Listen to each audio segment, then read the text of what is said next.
नमस्कार, मैं बीना किचन से बोल रही हूँ। आज मैं बताऊंगी कि चैत के नवरात्र में अष्टमी का पूजा विशेष क्यों होता है और इसको कैसे पूजा किया जाता है।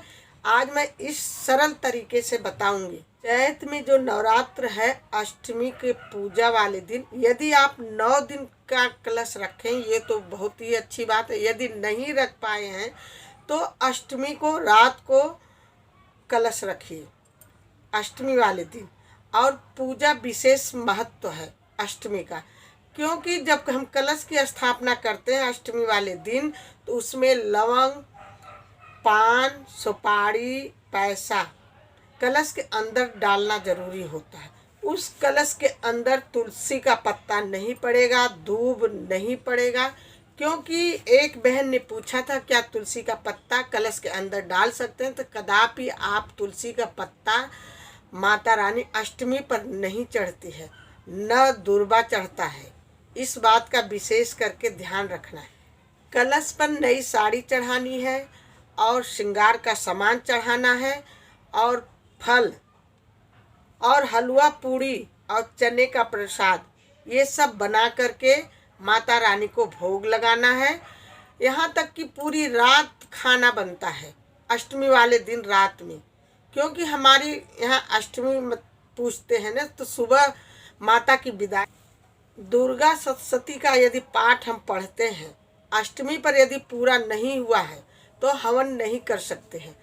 यदि दुर्गा सप्तशती का पाठ अष्टमी वाले दिन तक पूरा हो जाता है तो हवन कर सकते हैं, नहीं तो हम नवरात्र के नवमी वाले दिन पूरा पढ़ के तभी हम हवन कर सकते हैं।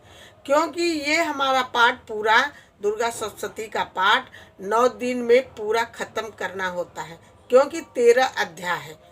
उसके बाद दुर्गा चालीसा रोज पढ़ना है, क्योंकि जब हम 9 दिन का व्रत रखे हैं तो हमें दुर्गा चालीसा रोज पढ़ना है।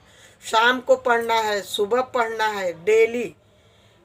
अष्टमी का पूजा घर में करके भोग लगा करके हवन करके हमें मंदिर में जाना चाहिए। आसपास यदि मंदिर है तो हमें मंदिर में ज़रूर जाना चाहिए, क्योंकि अष्टमी का व्रत है ये विशेष करके होता है।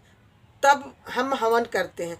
जब तक हवन नहीं करते हैं तब तक हमारी पूरा व्रत नहीं माना जाएगा, पूर्ण नहीं माना जाएगा। इसलिए हवन करना विशेष जरूरी है। यदि हमारा व्रत पूर्ण होता है, पूर्णाहुत होता है, तो हमें जब हम व्रत खोलते हैं तो ब्राह्मण को हमें सिद्धा देना विशेष करके, ये बात जरूर समझना। क्योंकि हम 9 दिन का व्रत रखे हैं और माता रानी का विदाई कर दिए, तो हमें व्रत खोलने से पहले ब्राह्मण को सिद्धा देना जरूरी है, दान देना जरूरी है, तब हमारा जाके व्रत पूरा होता है। यदि हमारा नवरात्र में व्रत पूरा हो गया है, जैसे अष्टमी का व्रत हम करना है, अष्टमी में पूजा करना है, तो पूजा भोग लगाने के बाद, पूजा करने के बाद हवन करना जरूरी है। बिना हवन करे हमारा पूजा मान्य नहीं होता है। हवन सामग्री लेके तब पंडित से ब्राह्मण को बुला करके हमें हवन कराना विशेष जरूरी है। हवन में हमें पूरी, हलवा, चना की आहुति देना है, ये विशेष करके है। क्योंकि इस धरती पर माता रानी आई हुई हैं, उनकी विदाई करेंगे हमें, तो हमें अग्नि देवता को ही हलवा पूरी चना देना है, चढ़ाना है, अर्पण करना है। आप लोगों को चैत का नवरात्र मंगलमय हो, शुभ हो। आप लोग हमेशा हंसते रहो, मुस्कुराते रहो।